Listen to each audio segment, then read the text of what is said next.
Welcome to SEC Football Live here on the 440 Sports Network, brought to you by M.L. Rose. That is Trey Wallace of Outkick.com. I am Braden Gall. Good to have all of you here in the comment section. Thumbs up, notifications turned on, rate, review, subscribe. If you do not give us 5 stars, you are a hater. Trey Wallace, good afternoon, sir. How are you? I'm good, buddy. I'm good, man. Got myself a new Alabama Outdoors hat while I was in the state last weekend. Feeling good about the hat. I finally retired the Garth Brooks hat for a while. It had a good run, and I'm feeling great. Where you cannot place bets. No, God, that was man. I was so pissed watching games on Saturday night. Like I got back to Hoover to the hotel, and like I couldn't place bets on the late game and all that. But also like I don't want to like text a buddy that lives in the state and like let them know how much I want to gamble. Like no digital tracks, no digital footprints, none of that good stuff. None of that stuff. I'm not sending them cash. I don't even know if they're going to put the bet in for me. So really fun show planned for you guys today. I have a special guest coming up a little bit later on. Vanderbilt offensive lineman and center Diego Pavia's closest friend on the offense, Jordan White, going to join us doing really cool work in the city. He has an event coming up on Thursday, tomorrow in Nashville at the Hampton Social, all around raising awareness around cancer. His grandmother is a survivor. Really cool opportunity to get to kind of be around him and kind of celebrate the women that are kind of fighting through an issue that basically, Trey, affects literally every human being I have ever met. He's going to take us behind the scenes of the loss to Alabama, the ride home to Vanderbilt, what it's like to be Diego Pavia's center, what it's like to choose Clark Lee as a head coach, why the culture at Vanderbilt is different than anywhere else he's ever been, and obviously a lot of things. So fun conversation with Jordan White coming up, so stay tuned for that a little bit later on. Huge rivalry weekend coming up this weekend. It's already, week 7 already? Is it week 7 already? It's week 7. Dude. It's crazy. It's like week 7, but some teams are like 3-2, and I'm like, wait a minute. Okay. Then I realized some of these have already had like 1 or 2 buys already. So it just goes so ridiculously fast. So enjoy it, appreciate it for those of you out there who are SEC football fans. You got huge rivalry games, Georgia and Auburn, Texas and Oklahoma. What is wrong with Texas? Will Billy Napier keep his job? Can LSU rebound? Can Auburn pull an upset? Alabama on the road against Missouri. We got a huge, huge weekend of action to get to. M.L. Rose, of course, that wing war is still ongoing all across the city, 7 great locations. You buy 16 wings on a Saturday to watch college football, and you get, by the way, there's also drink specials at every M.L. Rose on Saturdays and Sundays. You buy 16 wings, you get 8 for free. You compete with other teams. Tennessee, over 5,000 wings eaten in Middle Tennessee. They are dominating. I need the rest of you SEC football fans in Middle Tennessee to go to M.L. Rose on Saturday and buy some wings and knock those Vols off their pedestal. Bastards. They just gotta run everything, right? in the state. Although this is a Vandy town now in Middle Tennessee. It's a Vandy town. Yes, it is. They are everywhere. All right, so lots of good stuff to get to today on the show. M.L. Rose, 7 great locations, best ranch dipping sauce, fantastic beer taps, great local craft options from Nashville, but also around the Southeast. And again, those wing wars on Saturday, so check them out. I'll ask Jordan this a little bit later on, which is sort of like how you value a loss. Easy for me to say. How you value a loss has totally changed. And I for one, think it's a great change, and it's obvious. This is sort of like master of the obvious stuff here, Trey. But yeah, when you have 12-team playoff, you can lose a couple times and still get in. So, of course, when you lose, it's not the end of your season. Like, this is not new stuff. It's not rocket science. But right. I am happy as a college football analyst and fan that when I watch Vanderbilt, for example, be with, in the red zone with a chance to take the lead on the road against a very good Alabama team, and you make a mistake. Maybe you don't make that mistake if you're in that situation 7 or 8 times out of 10, but like it happens, and that's the game of football. Yep. But like the way we evaluate that loss now is so totally different. The committee is now on board with this. And I think teams that are losing close on the road in particular to good teams, they should be viewing that as we proved ourselves. I know that's not how Jordan views it. I know that's not how players view it, but it does. I think it's going to take a change in us to get used to it. But it's kind of something I've always felt in my bones covering the sport, which is like, no, you lost to Georgia in the SEC championship game by 1 point. That means you're as good as Georgia. And the rest of the country would say, no, you had your chance. You don't deserve to be in the playoff. And I'm so glad that we are beyond that now to a place where context and nuance matters so much more than it ever has before. Well, yeah, I mean, I agree with you. Again, we were talking about it right before we came on. Like, I've mentioned it a bunch of times since that game. Like, Vanderbilt turns the ball over twice inside the Alabama red zone. And if they had gotten, let's just say they had gotten a field goal in each one of those possessions, I'm not even saying touchdown. The game is different. I'm not saying Vanderbilt's going to win or would have won, but I'm saying the game is different. You know, there's different momentum, you know, for Vanderbilt. You've got points on the board, but when you fumble it and you throw an interception, and then, you know, it's tied up at halftime when it could be, I don't know, like a 10-point Vanderbilt lead or something like that. Like, yeah, it changes. So when we look back at it overall, you have to think about those things. Like, you have to pay attention to that. Like, put that into the discussion. So I think there was a lot of good things Vanderbilt could take away from Saturday. I think there was a lot of good things Alabama could take away from that win. Shout out to just want to give a quick shout out to the Vanderbilt fans that make the trip. Like, that was really cool. Like, the end zone was that area was Vanderbilt. So in their little corner. So it was just overall, it was good. And I think judging by the ratings and the numbers too, folks were paying attention, not only to Alabama, but to Diego Pavia and Vanderbilt. So yeah. Well, and again, I asked Jordan later on in the show, I'll play the interview for you. Like, I asked him, I said, what was the ride back? Like, what was that like? Because you're obviously disappointed. You obviously lost the game, but it's more NFL-ish in that you can go and he'll do a better job explaining this than I can, but it's about learning. It's all it is. You're no longer, season's over, we're devastated. It's like, no, we learned we are as good as Alabama, which they already kind of knew last year, but like, whatever. Each year's different, and Alabama's playing really good football right now. And so you went down there and you acquitted yourself extremely well. And I know that sounds like I know it sounds like what we're doing is we're adding moral victories to college football. We're not. But that's not what it is. It's like it's actual sports where you can look at two teams on the field and be like, man, that was pretty even. Like Alabama and Vanderbilt, like you guys in the comments are pointing this out just like you did, Trey. How many times have we watched two teams play in the SEC over the years where one team just made the one play, or the ball bounced the one way, or it was a missed field goal, and it felt so punitive that one tiny mistake should change the course of evaluation on an entire season? And that is now out the window. And I am happy that is not what we have to do. To be a bad team in the SEC, you got to lose 7 times or 8 times. Yeah. To be a great team in the SEC, you can only lose once or twice. And then everybody else, you can actually evaluate them properly now, I feel like. What happened in Tuscaloosa is not going to change my mind on what could potentially happen in Nashville next weekend when LSU comes to town. Like, if LSU can't figure out a damn offense, right, Vanderbilt can win that football game. Like, right. There's opportunities. There were opportunities on Saturday in Tuscaloosa for Vanderbilt to take the lead, and things are going to be changed. So, yeah, I agree with you. All right, I wanted to ask you what the hell's wrong with Texas? The players are pretty good. The coach is brilliant. I know you just wrote about Arch, and I'm dealing with this with Cam Ward right now because everyone thinks they know exactly what Cam Ward is going to be through 5 games of an NFL career. And I think we have lost the thread on Arch Manning being in his 6th game as a college football starting quarterback. And I get it. In America, we love to build you up without a lot of reason to do it sometimes. And then we love to chop you down to size and cut you back down, only then to have the rehabilitation, recovery sort of comeback story. But on the field, how the hell did the defense get shredded for 29 points with a Florida offense that hadn't been able to score points all year? What are we doing? Thank you.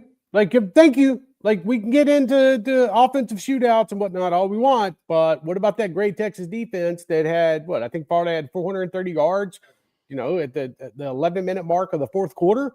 Hello, okay, you can sit here and you can bitch and moan about Arch, and he's not this and he's not that, and he's flexing on Sam Houston State, and he's a flop according to one outlet, which. I don't know how the hell you judge that after literally 5 games as the bona fide starter. He was not the bona fide starter last year. He was substituting for Quinn Ewers while he was out. So all of a sudden, and by the way, I wrote about this too, Arch told us at SEC Media Days. He was like, hey, I don't know what the hell I'm doing on all these lists. I haven't done anything yet. I've played 2 games in my college career. I haven't done anything yet to be on a Heisman front runner list. I get it. I'm a part of that media, but also was a part of that media that said Texas was going to have 3 losses this year. And I don't know if I don't know if I trust Arch Manning yet, because he's going to have to build into that role. And I think, he's not Peyton. He wasn't the second coming of Peyton. He's not telling folks he's this. And a lot of folks want to come out in the comments for the last hour. Oh, well, he's got NIL money and he knew what he was signing up for when he went to Texas, and look at the family promote. Hey, he didn't sign an NIL deal till he was the starting quarterback at Texas, at Texas. So I find all this shit that they just, he didn't do any of that. No, he didn't do any of that. He is learning to be a college football quarterback. And sometimes that works out better for others at different schools. But I'm here to tell you too, Texas offensive line is horrid. Yeah, it's bad. 1 returning starter. They didn't take advantage of the transfer portal. He was sacked 6 times against Florida and hurried 10 times. Like, at the end of the day, we can have our opinion about Arch. That's what we do. But also you got to look at the stuff around Arch Manning and see, okay, maybe there's a little bit something off. Maybe his ass is running around so much in the backfield and doesn't have time to throw the ball down the field that maybe it's not accurate all the time. Ty Simpson's looked a lot better since Caden Proctor started blocking for him, Hello. Oh, also, look. No. Here's the other thing too. I'm going to throw it all out there. Oh, Arch Manning is the leading rusher on the Texas football team with 160 yards. Yeah, 160 yards is your leading rusher, and he's the quarterback. Look, I will put my hand up and be accounted for on Texas, but I also, anyone who thought Penn State or Clemson was going to be good, this guy, you also have to be accounted for. And I thought those were the 3 best teams on paper. Clearly that was not the case. Dead wrong about that. Yeah. I don't think that I was overhyping Arch in terms of, like, when I talked to NFL people, they said he would be the number 1 pick. That is different than like how many games you're going to win. Like, you can be the number 1 pick and and not be a Heisman Trophy winner and not win the national championship. And so I don't think I was dead. I'll be very clear. I was dead wrong about Texas. I don't think that I was I don't think I was over my skis on Arch, which is, again, I do think what we were wrong about with Texas is exactly what you've said. They had Baxter and they had Wisner coming back. They should have been great at running the football. Yeah. They should have been able to protect Arch Manning with all the talent that they've acquired. They also put like 4 NFL draft picks into the draft off the offensive line, who had started like dozens and dozens and dozens of games. Right. And what we do in the sports media sometimes is we look at a team that is just stockpiling talent. And this has happened at every program: Georgia, Ohio State, Texas, Alabama, Florida, LSU. We just assume sometimes that something will get fixed or figured out by a great coaching staff that recruits a lot of great players. And maybe that's just not possible anymore when you have a center who's played like 40 games go to the NFL, when you have a left tackle who's one of the best in the country. Like, they just lost a lot. And so it's clear that I overvalued what they had returning in front of Arch Manning. That doesn't mean Arch also hasn't been worse. But honestly, the thing I thought of coming out, yes, you're absolutely right. The pressure on Arch against Florida was crazy. But Florida's really good on the defensive line. They were at home, and the point spread was small, so it was expected. My issue was the other side of the ball, which was giving up almost 500 yards of offense to a team that had like 60 passing yards against Miami 2 weeks ago or 3 weeks ago, whatever it was. That's the bigger concern. And so I don't know where Texas is going to finish. I know that none of this is what's hilarious about this weekend. And you know this. I learned how to cuss at a Texas-Oklahoma game. I'm not kidding about that. I went to the Stoney Clark stand in 1994 with my dad. I was 12 years old, and they were saying things. The Oklahoma Texas fans were saying things to each other in that game that I had to look at my dad and be like, am I allowed to say that? And he's like, nope. And so I like everything we just said about Texas means nothing. Yes. this weekend. Yes. Nothing. And you got, you learned how to cuss because somebody was complaining about a funnel cake or whatever at the concession. Fried butter.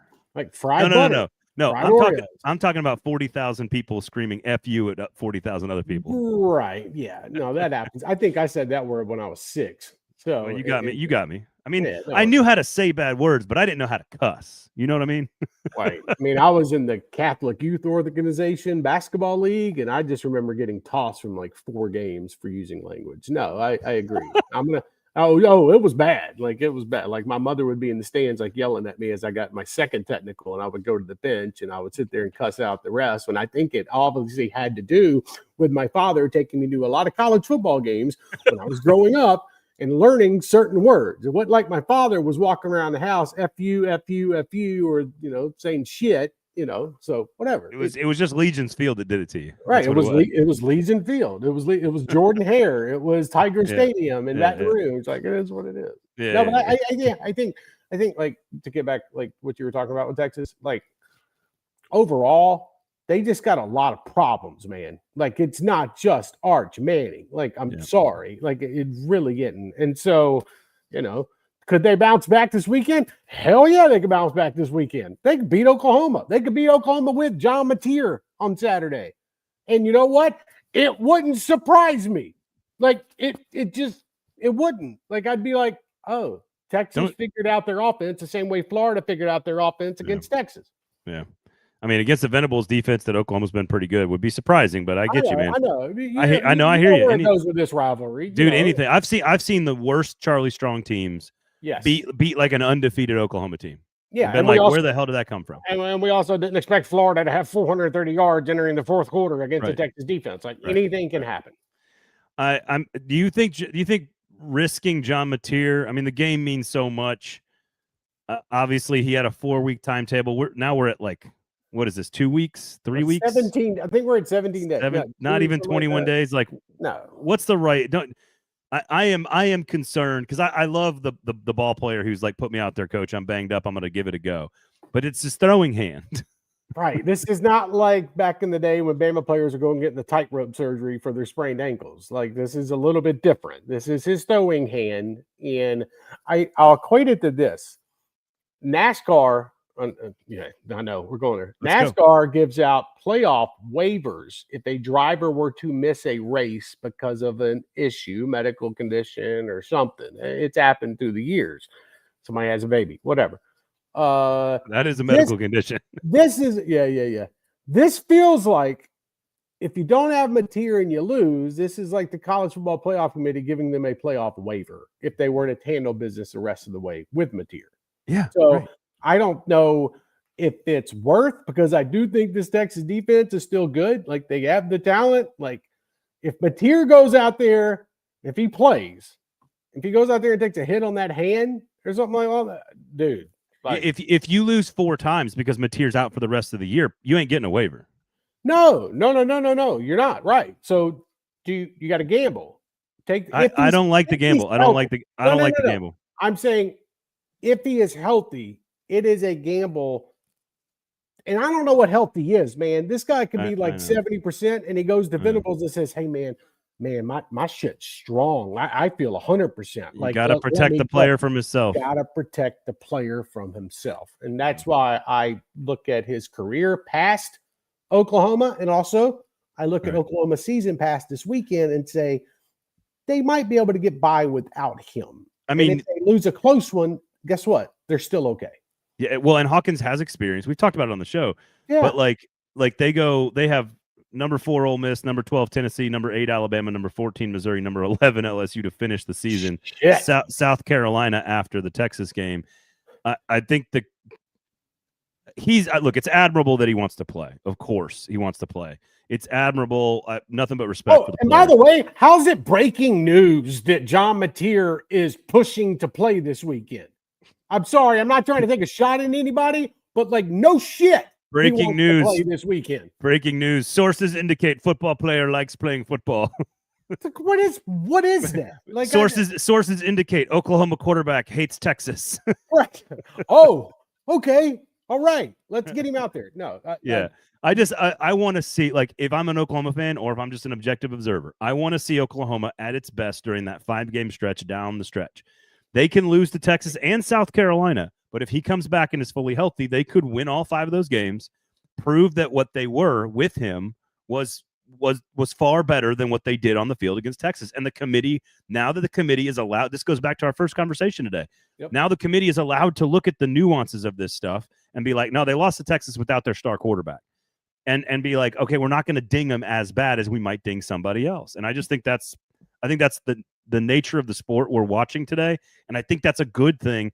And it's why if he's even like, I don't know what I'm not a medical professional. Not a doctor, but you stay there. But if he's like 72, like if he's below 90%, like just wait until it's fully healed or fully ready or can't be re-injured, and maybe that's all true. Maybe he can go out there and keep taking hits on it, squeeze a football just fine, and all he has to deal with is pain, and it won't be re-injured. But I feel like that's not the case. The committee left out Florida State a few years ago because but he was out for the year. He was out for the year. I know that. What I'm saying is I am agreeing with you that they think along those lines, meaning if he loses, if Oklahoma were to lose this weekend, but then John Mateer comes back, and let's just say their only other loss is like at Tennessee or Tennessee, whatever. Yeah. Right? They'll still get in the playoff because in the committee's eyes, especially if it's close, they really only lost one because their starting quarterback was out. It almost gives them a third game, is what's crazy. It almost gives them a chance to lose a third game if they're good losses and they're close losses like we're talking about. Yes, so, bingo. I have no desire to make a pick on that game because I have no clue. Nor does anyone in either one of those locker rooms. No. And by the way, when the availability report comes out on Wednesday night, if it says anything like probable or questionable, anything other than out, please be careful with how you're going to gamble this weekend. I'm just going to put that out there too. Yeah, I agree with that. The other big rival, Bama, Vegas is telling us that Bama at Missouri, which is about a 2-point spread, to maybe a 3-point spread. Georgia at Auburn is a 3.5-point spread. So we'll get to those two games in just a second because I do want to ask you one more question about Florida before we move on. Yeah. M.L. Rose, of course, all these great locations across the city. My question is does Billy Napier still the head coach of Florida and they just beat Texas? Does it change the conversation behind closed doors in Gainesville at all if he keeps winning these games? Not to the big money folks.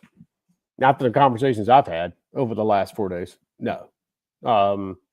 Unless they go on this crazy ass run that has them in the playoff conversation in the middle of November, I don't see how Billy Napier is. I mean, but who's to say that can't happen? Like did they figure out the offense against Texas, or was that just like a little blip on the radar? Like, road losses to LSU and to Miami should not be reasons you get left out, should be fired or left out of a playoff. South Florida, as well as those two losses and some other losses, then we can have a different conversation. But yes, at A&M this weekend is a big one. You still got Georgia. You're at Ole Miss. You got Tennessee. You got Florida State. It's just like last year, dude. It's a tough schedule, but they're more winnable than you think. Guys, if DJ Lagway is playing like that, he's good, man. And they're getting that out of the running game and the offensive line, and Billy Napier's not screwing it up with the play calling. I'm just saying, Florida could. There's a way. There's the worst case scenario for Florida fans that have been bitching about Billy Napier for the last 3 years, and it could come true. You know what it's called? It could. What? It's called the dead cat bounce. There you go. It's called. When you drop a cat from the roof of a building and it dies, it's still going to bounce up. They're going to go to A&M and win this weekend and some big money boosters. Son of a bitch! I mean, it sounds like you're saying no prediction change on the future of the coaching search at Florida. So James Franklin, come on down. On the folks I've spoken with, I'm just telling you, like James Franklin, come on down. And that would be I wrote about that the other day. Perfect reset. James Franklin needs it. But by the way, there's $50 million on the line. So make Penn State fire you before you leave for another job. But I don't think money's not a factor for James Franklin. He's got enough money. He's got enough money. That's what Mark Stoops is dealing with right now. But Mark, there's a difference between the Penn State situation and the Mark Stoops situation. No, I know. Like Mark Stoops is going to say, he'll handcuff himself to the freaking desk and say, I'm not leaving until you come in here and give me the official piece of paper that says I'm fired. So that clause kicks in where you owe me $38 million within 60 days. Well, watching the Florida A&M game, 6:00 on Saturday, A&M's more than a touchdown favorite. I think that's A&M is going to just they're just going to kind of quietly go about their business every single weekend, and we're going to look up and they're going to be like 10-0. Yeah, I'm telling you, like, yeah, this A&M team is good. Like what they did to Mississippi State last weekend. So workmanlike. Right. They just beat them in the trenches. Yep. Finally opened it up downfield in the second half, and it's like, all right, cool. Like this is what we're gonna do. They get Florida at home. They're at Arkansas. You should win both of those games in theory if you're as good as we think you are. All of a sudden, I mean, you are then instantly at 7-0, and you got brutal road trips, LSU, Missouri, but then South Carolina, Samford, and Texas. Like the 10-2 record for A&M is right there for the taking. So I don't trust LSU's offense. So yes, I would say that is a winnable football game. Yeah. So we'll keep an eye on that one. Georgia at Auburn, the Deep South's oldest rivalry, of course. I love it. We know the voodoo. We know the strange, weird, bizarro, blood-soaked voodoo magic that exists at Jordan-Hare. Obviously, not the same between Bama and Missouri in terms of history, but point spreads are basically the same. And Vegas is telling you that both home teams, Missouri and Auburn, in these two games, Vegas is telling you both these teams are going to play extremely well. I think Missouri has a lot of pieces that you want to have if you're going to try to beat a team like Alabama. They've got great running backs. Yep. Alabama has given up chunk plays on the ground to Georgia and Florida State. Vanderbilt didn't take advantage of it, but like a little bit. The 69-yarder. But that's true. That's true. They have two pass rushers that are really, really good that are going to get after Ty Simpson and keep him contained in the pocket. Simpson has been a magician, but Missouri has some pass rushers. And so I think this is I think Missouri has a better chance to pull the upset, but it's hard not to look at Auburn and be like, we all know weird shit happens at Jordan-Hare. It's hard not to look at Auburn and figure out at some point they're gonna this third down curse where they just can't convert a third down. Like that's gonna come to an end. Like at some point you think it's gonna come to an end. Like, but this game, like Kirby's got the same voodoo on Auburn as Alabama has on Georgia. Like, I mean, that's true. That game Saturday night at Jordan-Hare, it's not because of where they're playing it. I think Auburn has the opportunity to kind of open up a little bit on offense.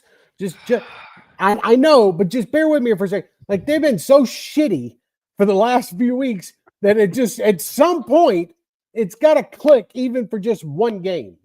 And that's, I don't know. You have two, as a guy I used to work with, you have two Frisbee catching dogs on the outside. I know.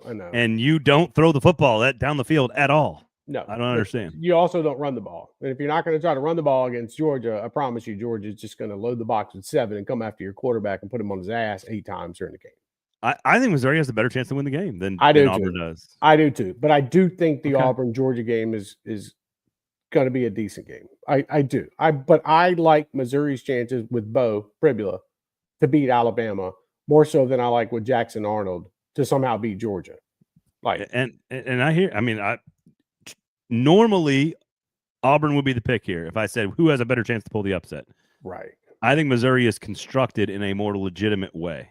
And I think people still look at Missouri as like, oh, it's Eli Drinkwitz, it's Missouri. Yeah. You know what I mean? Which is not fair. Right. It's not fair. But they still get that look. Yeah. If I personally, betting wise, if I were to bet, which I will be in a state where it's allowed, I will be putting money on Missouri to beat Bama more so than Auburn to beat Georgia. Vegas completely agrees. Otherwise, this would be a 7-point spread. Right. And we've seen these lines too with like Georgia and Alabama going on the road and they're like 8-point favorites and whatnot. Like we've seen that before. Yeah. That's not happening this weekend.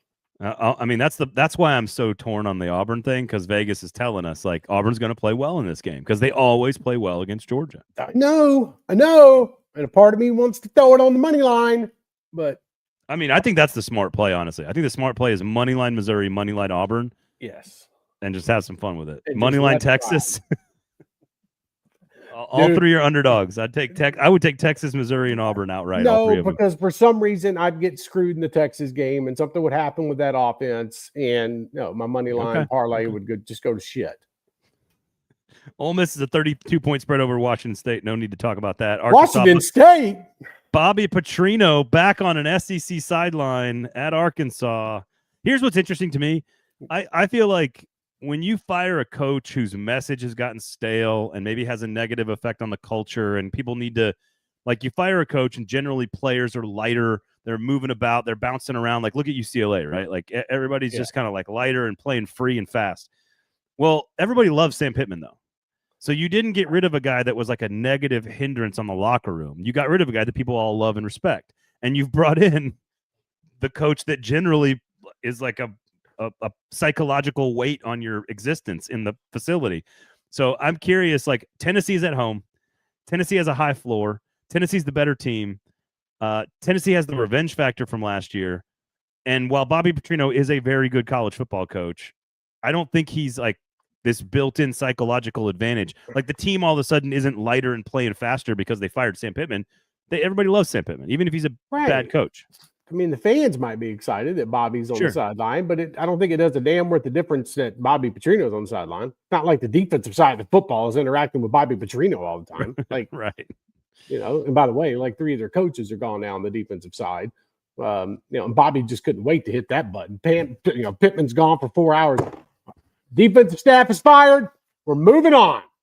That's it. It's over. It's the most Bobby Petrino shit I've ever seen. No, I'm not the interim coach. I am the head coach of Arkansas. The head coach. Take that shit somewhere else. It's an audition.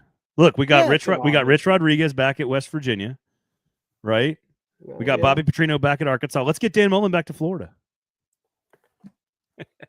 He's 5-0. He just withstood the hailstorm at Wyoming. Like, I would hire him. I would hire him at UCLA in 2 seconds. I would hire him. I'll throw one at you real quick. If Jeff Levy would not have started 4-0 on the season, and there might have been an opening at Mississippi State, would Mississippi State have gone back and hired Dan Mullen? I don't think Florida can, but I think Mississippi State could. That's what I'm getting at. Absolutely. I'm saying Mississippi State would go back and I think Mississippi State could go back. Absolutely. Yes. Yes. And I think that's good. I think that's a good, smart set. Like, you have to know where you're located. And if you like, this is where I'm torn on the Arkansas Petrino thing. If he wins a bunch of games here and like proves that he's still kind of got it, let's say, right? And I'm not saying against Tennessee this weekend, but whatever. Yes. Like, if he's auditioning for the job, I don't know how serious the decision makers feel about Bobby Petrino right now. I don't think they are very serious about him, but he is a proven candidate. And so I think Arkansas the question is, what are you, Arkansas? Are you a program that needs to kind of go the retread route where you find a guy that won there before and tries to rekindle the magic because we know it feels good. It's like an old sweater that you still fit into, or are you going to be bigger and badder than that? Like we've talked on the show, like, do you want to be Oregon and spend your NIL money on something big and fancy and flashy and try to go bigger? You tell me. I think the time frame and how long it's been since he was the head coach works against him. Like, against him. Okay. I think it helps. I think it helps. I think it helps him. I think the money folks at Arkansas are a little excited for Bobby, and Bobby is trying to get that job. But if you, okay, I'll throw this at you. If you had the option, let's just say John Summerall, for the hell of it. Let's just say John Summerall, Bobby Petrino. I would hire John Summerall. Right. But you got to make sure that the money. It's 2025, Trey. It's 2025. We're the one talking about Bobby Petrino, going out here and trying to be the head coach. Like, it is what it is. Mm-hmm. I just think I don't think anything crazy is going to happen in Knoxville. Sure, Arkansas is going to come out this weekend and have a couple weird plays that Tennessee hadn't seen before or something like that. I don't think they're going to show up with some weird defense that Tennessee had never seen before until last season. So, hell, I don't know. They just fired 3 staff members and defense coordinator. But I am saying that I think Tennessee beats Arkansas, and then we get to the matchup with Alabama in Tuscaloosa. Who's the best team in the SEC? God, I don't know. I was asked that question. Ole Miss. Ole Miss. Like, but here's the thing. Why do I have an inherent bias against Ole Miss being the best team in the country? Like, I'm fine putting them at 2. But I'm like, no, that can't be right. It can't be Ole Miss, can it? Your 1's Alabama, correct? I mean, look, every one I've had the last 3 weeks is like lost right away. So I don't want to do that to Bama fans. Texas A&M. Texas A&M could be good. We'll find out this weekend. I can't say. I mean, Georgia still might be the most trustworthy team, Georgia and Alabama. I don't disagree. I don't disagree on that. I honestly think right now, what I've seen from Alabama, it would be Alabama, Georgia, Ole Miss, then Missouri. Texas A&M? Well, that's the problem. Tennessee? That's the problem. LSU? It's the same problem as last year. There's a crap load of teams that are damn decent. They're just eating each other up. I could make a case that Tennessee is a top 4 team in the SEC. I could make a case A&M, Ole Miss. Yep. LSU, if they ever figured out how to run their offense. Georgia, obviously, Missouri. LSU and Texas, we should have seen this coming with their offensive lines because they put a bunch of dudes into the NFL and now they can't run the football. We should have seen it. That's on us. That's on us. And that's killing LSU because the defense is actually damn decent this year, and the offense is just not helping. Period. Andrew says Bama was 7 this time last year after losing to Vandy. I don't know what your point is on that, but I think Alabama, if they go on the road and beat Missouri, I might be willing to say Alabama's the best team in the league. Okay, best team in the league. That's fine. But I mean, they have 5 playoff teams. You know who Florida State's rooting for this weekend? Alabama. Yeah. Especially after last week. Yeah, and they got there. I mean, that was just a bloodbath. Andrew says Bama's going to get worked by Mizzou because their safety can run fit. You might be able to fit the runs well. Can't run fit. You might be able to fit the runs well. I thought you were talking about Bama's defense there because Hardy is so good for Missouri. Yes. But I thought you were talking about the other way around, meaning Missouri won't be able to. And I'm like, you don't want to. It doesn't even matter if you can fit against the runs against Bam Miller or against Jam Miller. You can. Yeah. He just might run your face over. So right. And by the way, that was really good to see him back in action, coming off an injury last weekend against beating up on Vanderbilt in the run game, and at the same time, he beat up on Georgia a little bit too. But no. I'm just saying the most recent damn game. I know I was at the dang Georgia game. But weren't you at the last 2 Bama games? See, I also had to make a decision this weekend too, because I was like, am I traveling to go cover Bama again? Am I the Bama beat reporter now for Outkick? What am I doing? No, I'm not going to Columbia, Missouri this weekend. There's a great place to get biscuits. Yeah, on a Sunday morning. Eugene, Oregon. No, on a Sunday morning in Columbia, Missouri. I've taken my kids there and my wife there. It's a great place to get biscuits. Going. No free shouts. Because M.L. Rose is where you should go if you're in Middle Tennessee for biscuits. They got a sausage biscuit on Saturday. It's called the SEC. Sausage, egg, and cheese biscuit. It's called the SEC. That's synergy, Trey. I mean, I'm in a dilemma with the SEC next weekend. I'm in a very, very big dilemma because you got Alabama and Tennessee. You got Ole Miss going to Georgia, which Lane Kiffin and Athens. I like that. I like that one better.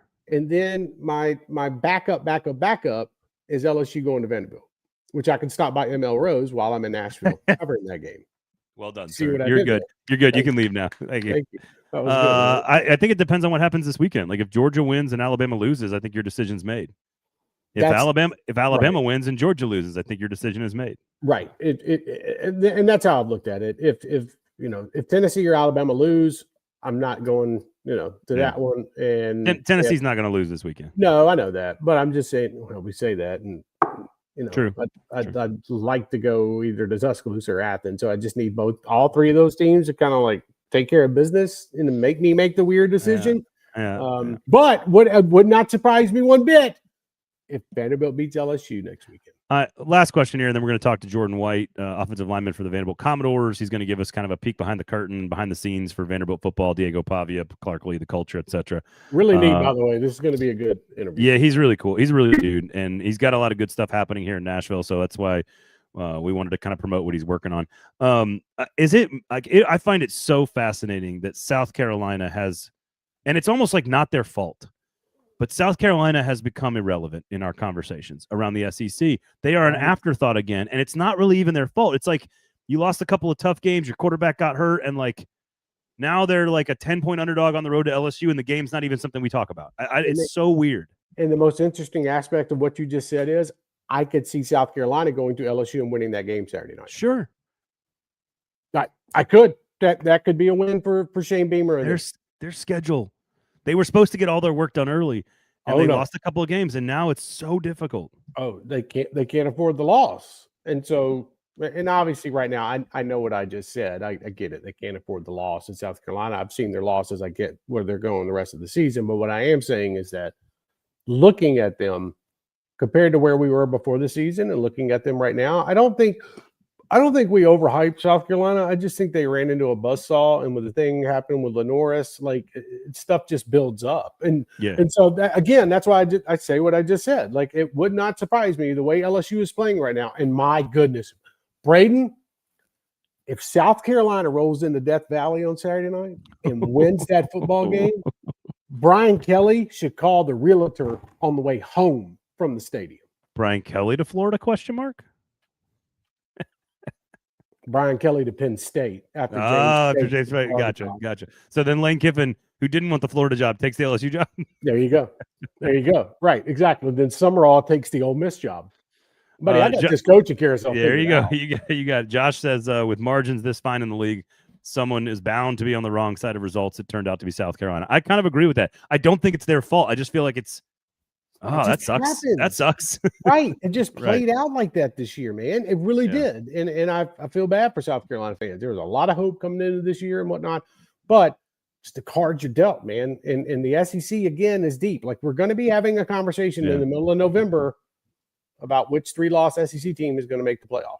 Yeah. I mean, they're lost. Why Notre Dame should be in with 2 losses. Kind of going back to the Vanderbilt Alabama conversation, like that South Carolina loss to Missouri they had the lead like 6 times. Yes. Back and forth game, great football game. They go number 11, number 6, number 8, number 4, number 5 in the next 5 weeks. Godspeed, man. Just go try to beat LSU. Bring some and an unranked Clemson at the end. We saw what Clemson does to people this past weekend, who just sent Bill Belichick on a rampage. God. Then we got coaches being suspended for allowing pregame access to family members on the field. Like, what kind of shit show are they running at North Carolina? Hulu documentaries getting canceled. It's all kinds of shit. You're right. All right. Behind the scenes. I want everyone to hear this conversation with Jordan White, great offensive lineman. He went from Liberty to West Virginia. He was not on the team last year, but he's on the team this year. He's Diego Pavia's starting center. So you're going to learn a lot about Diego Pavia, about Clark Lee, about the program, about what it's like to lose a football game and then get on a bus and come home to Nashville. Or a plane, I guess it would be.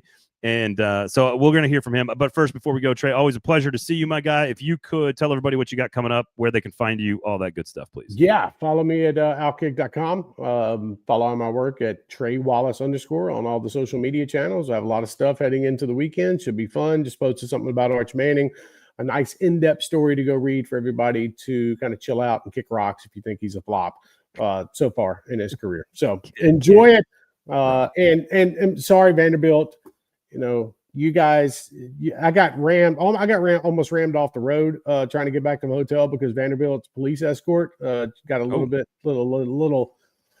dicey on the interstate. Are you saying that our guest today on the show almost drove you off the road? Yeah, it was kind of rough. It was a little weird. Right. And cops came out of nowhere, but shout out to Vandy. This is going to be a great interview and appreciate you having me, bud. Yeah, always a pleasure, Trey. Good to see you, my guy. Thanks for hanging out. We'll talk to you next time. All right, so here was my conversation with offensive lineman for Vanderbilt, center, and he's doing some really cool work in the community here in Nashville. So make sure you check this out. This is my conversation with Vanderbilt center Jordan White. Welcome to the show, Jordan White, Vanderbilt offensive lineman, of course. Jordan, how are you, sir? Thanks for coming on, man. How are you? I'm great. I truly appreciate you for having me. So we're going to get to we'll talk football here, but the Jordan White Foundation, of course, is putting on an afternoon. Celebrate her, a luncheon of strength and hope. This is sort of in honor of your grandmother. Tell everybody sort of what the event is on Thursday, October 9th, how they can get involved. And obviously, we'd love to know sort of why you feel called to this kind of issue and this story and this topic. All right, so I'm going to start why I feel called. For one, my grandmother, she had cancer twice. And she was lucky enough to beat it. My grandmother, she's one of my wives. All my ladies in my life are my wives. I grew up under a household full of ladies raising me. My really never had no father structured. I had coaches who stepped in the picture and helped me out, but my ladies, they were my wife. They were my everything.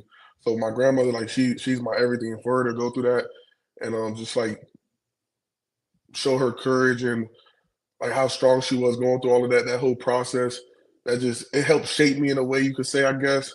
But like she just showed me how strong she was and like without my grandmother, truly, I don't know where I would be. I grew up with my grandmother for like 4 years. I lived with her for 4 years. My mother worked countless hours. She's a correctional officer. So I grew up with my grandmother for a few years. I stayed with her, went to middle school with her, and like with her, I truly don't know where I would be, honestly. For my event tomorrow, truly, this is another opportunity for me to tighten the community up. Um, Also educate people on this, bring more awareness to this situation. Allow me and I will have some of my teammates there as well. So allow for us to love up on other people, to show our respects and our love for this community. So it's the Hampton Social. It's Thursday, October 9th on Thursday from 2 to 4 p.m. You got chef-driven menus. You got a photo booth. You got music.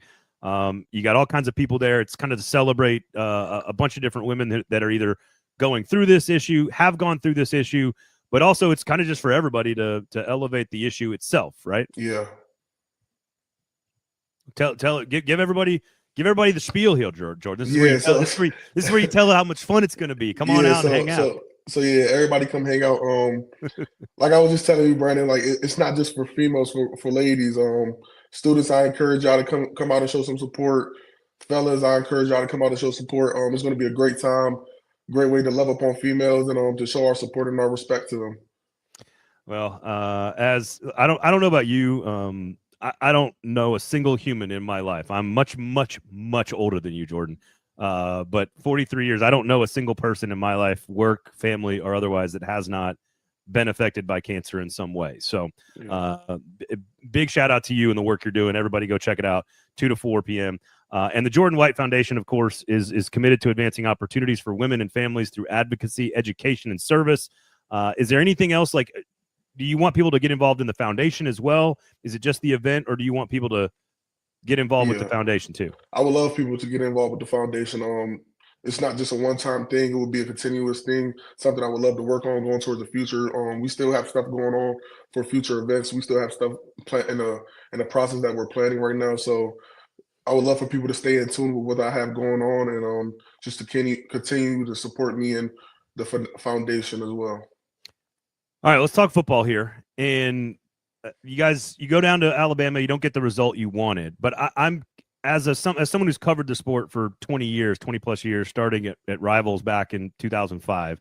Yeah. It was just we had to analyze losses so differently as media people, as analysts, as fans, and I assume players and coaches deal with this too. You guys have the ball in the red zone with a chance to win the game on the road against a very good team. In the past, that loss is something that can destroy a season. Yeah. Now I feel like I look at those situations and I go, man, all I saw was a really good football team lose a close game to another really good football team. So I look at it differently in terms of the playoff, right? Everything you have is still in front of you. The goals are still there. The playoff is still there. Everything you guys want to accomplish is still in front of you. Do you guys, as a locker room, do the players and the coaches now view these types of losses or close games differently because the playoff is 12 teams? Like, do you guys actually talk about it in a different way than maybe you would have 5 years ago? Honestly, yeah, because everybody watched the game. Honestly, it was the little details killed us that game. Like, we know what we're about. Our locker room knows what we are about. We gave them a good fight. They gave us a good fight as well. Momentum killed us. We gave them opportunities to be successful, and we shot ourselves in the foot. I feel like once we play Vanderbilt football, we play at a high level. We're on our A game. We're very hard to beat, and I feel like we did things that didn't show up on Saturday.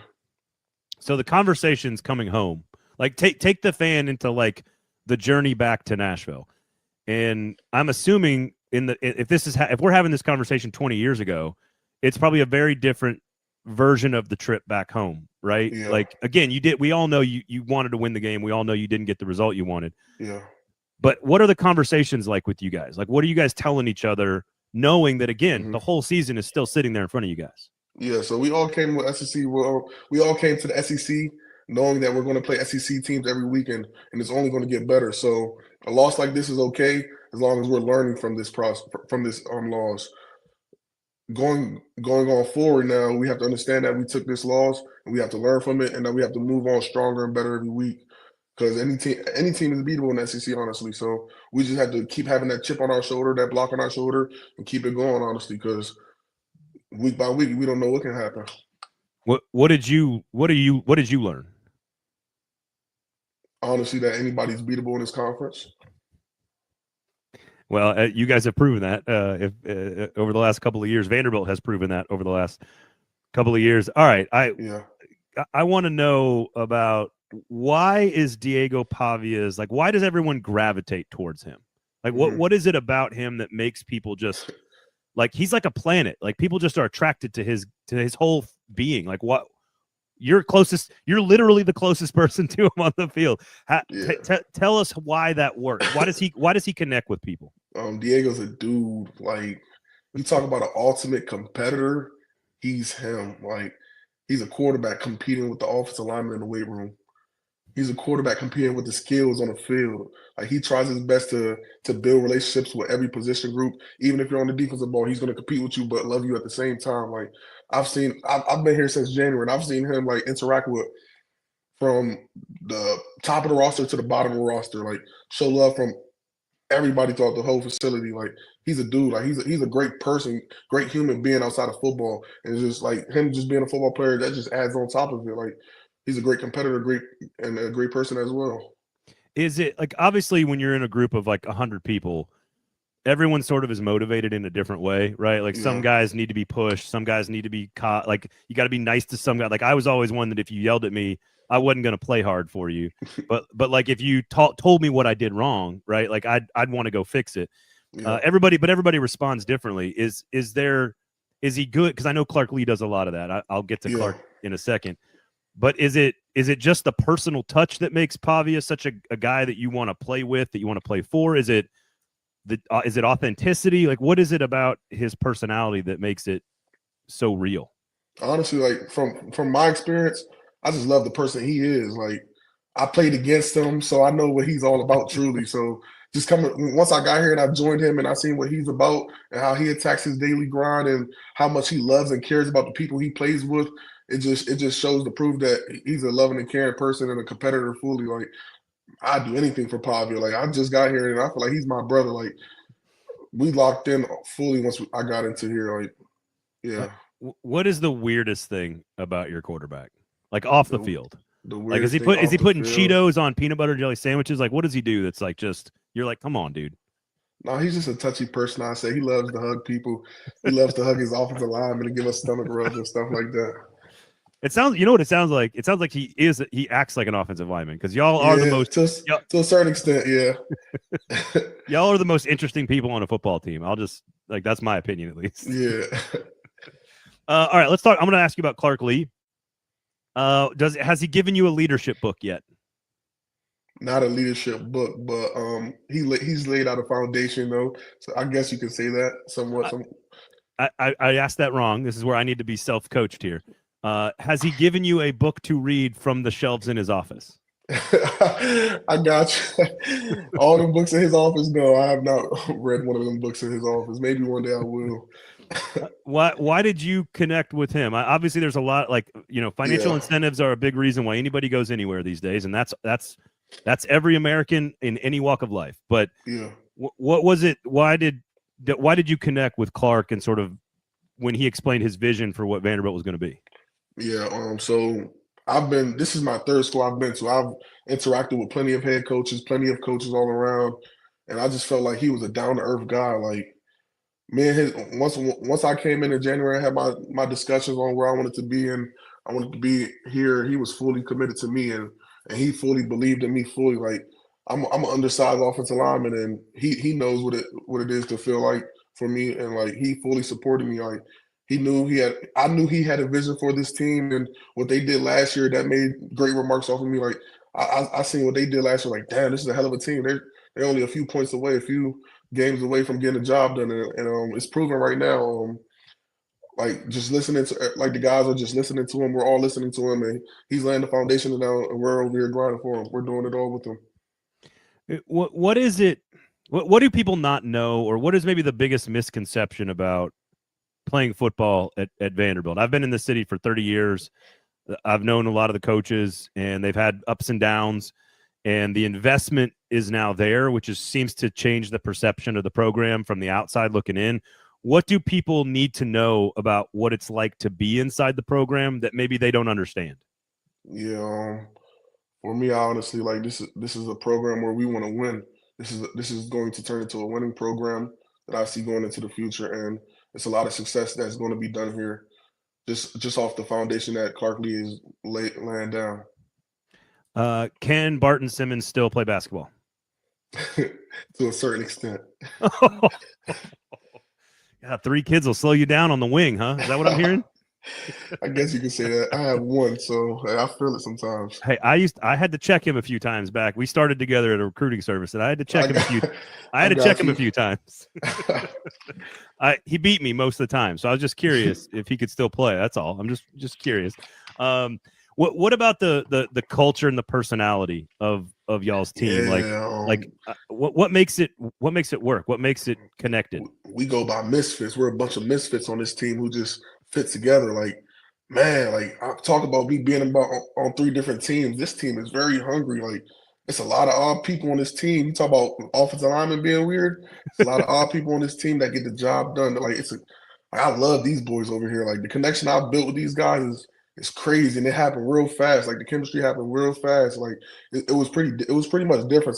Different, honestly, for me just to get in here, hurry up, and build this relationship within like 8 months, 9 months. Like, it happened real quick, and like everybody was loving and caring, open arms. Like, I'm not sure what it was, but it happened very fast though. Like, everybody was fully committed, and I think that's part of everybody having the same vision as Coach Lee.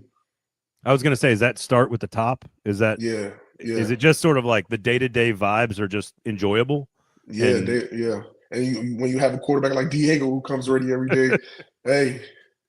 Is he like? So I have just so you know, I have 2 daughters who are like 7 and 8, and they literally will compete at like who can get to the car the fastest. You know what I'm saying? Like everybody's is that what Diego is like? Every second of the day, you got to be like on your shit? Every second of the day, every second of the day, no matter what you're doing.